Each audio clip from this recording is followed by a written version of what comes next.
So in the last video, I mentioned about how prioritizing love or staying loyal to love can sometimes mean that you won't want to hang out, or you won't be able to, or won't be in your best interest to hang out with people you've been programmed to be with. Like, for example, like friends you've grown up with or your family. And I just want to expand on this a little bit in the fact that obviously it can get painful as a result of that then, because it's like growing pains, because you realize, after you become sanctified in the spiritual walk with Jesus, you realize that it's no longer beneficial to hang out. It's no longer, bringing you closer to God by hanging out with these people. So let's say you cut some people off. That means you'll be lonely for a period of time, which is very painful. But that pain is necessary for you to truly realize and manifest that self-worth that God wanted you to have. So it's so interesting because by doing the walk with God, the God automatically incorporates pain as part of that journey to bring you to the promised land and the desired result. And so it's like the devil is inside the God's plans. Like, God uses the devil to get you to where he sees your self-worth being in the first place. If that makes any sense. And it's crazy. It's so crazy. And this is the metaphor of the Exodus, in which you are in bondage somewhere, or God thinks you're in bondage somewhere, aka Egypt, and then you realize your self-worth. So the Israelites kind of realize their self-worth. They realize that God had better things for them, and so they ventured out in search of the promised land. And in that journey, it was painful because they went through the wilderness, and because of their lack of faith, they delayed the process of getting to the promised land. And I think this is the thing. It's like if you become, like, let's say you become lonely, cutting your friends off and stuff, and then you start like getting weary, you start like not wanting to go through the process anymore. You kind of get resentful, you get bitter, maybe you start missing your friends again. And that's how the devil brings you down. The devil brings you down. The devil tries to bring you down in the wilderness. That's his like time to shine. And that's why he did that when Jesus was in the wilderness for 40 days. Maybe. But like, it makes sense because that's when you're at your kind of weakest. And the devil always comes at the most opportune time. And so it's just interesting because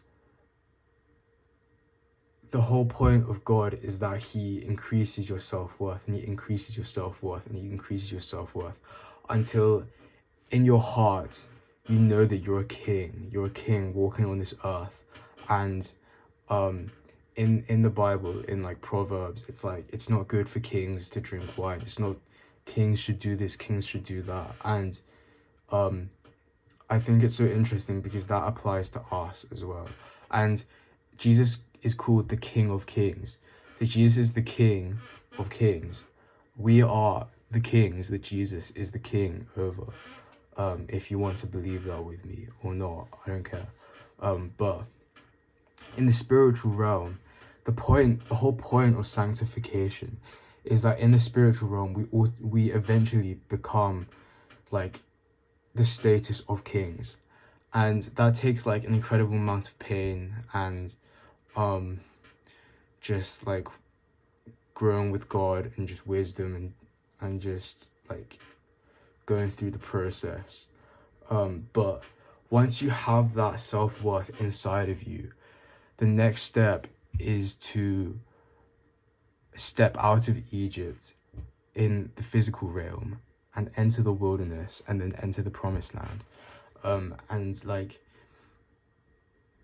that's the interesting thing, and that's why Jesus says, believe that you have received it and it shall be yours, because you have to like believe that you're a king first. You have to believe what you have first so deeply that it gets woven into your subconscious mind, so that your subconscious mind can start to change and you start thinking, maybe I shouldn't be in this environment. Maybe I should be doing this. Maybe I should learn this thing. Maybe I should cut these people out.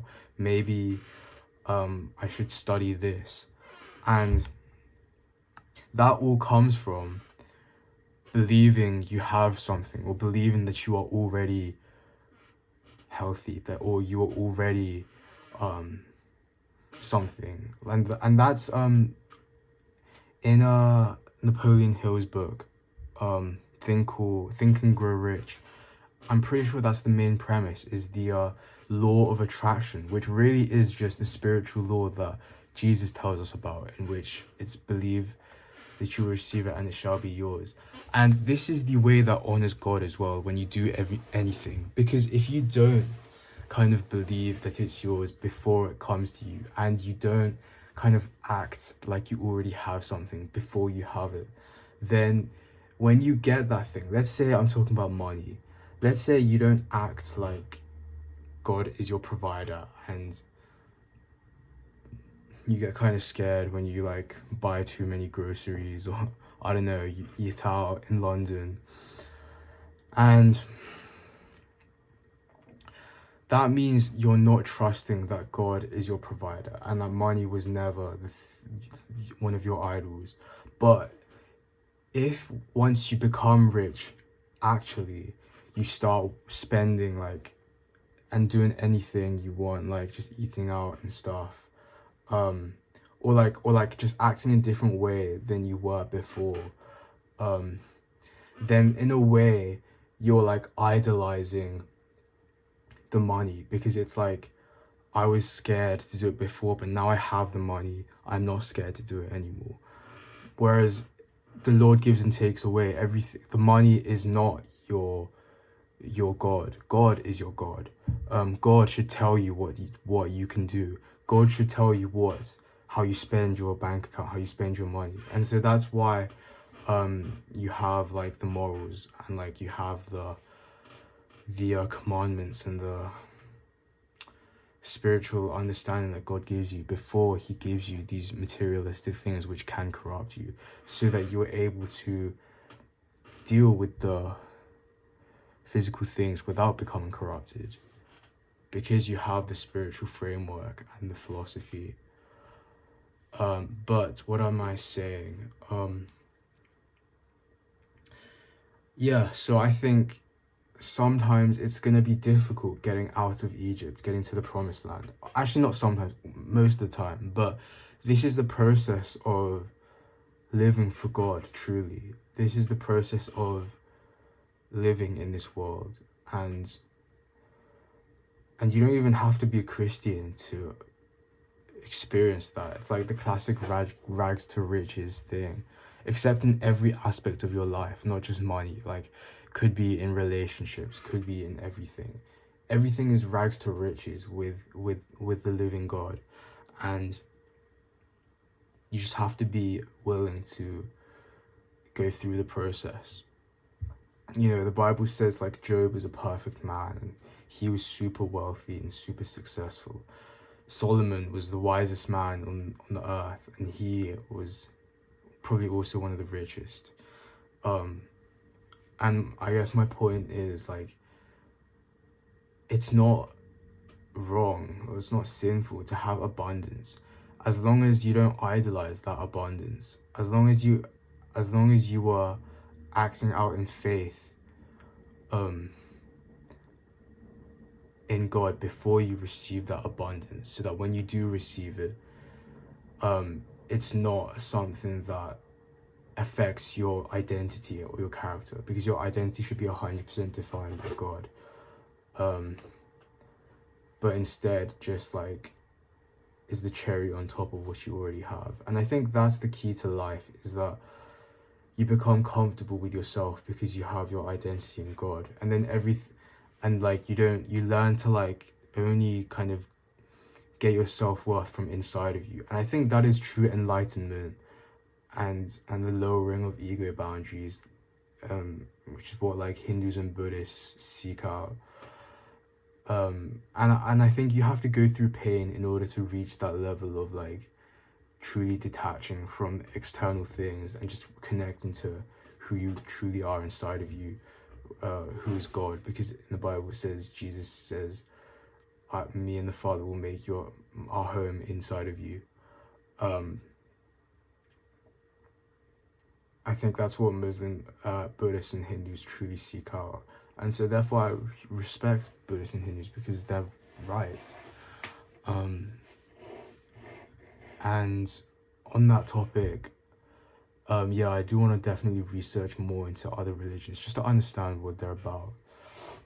But yeah, I just think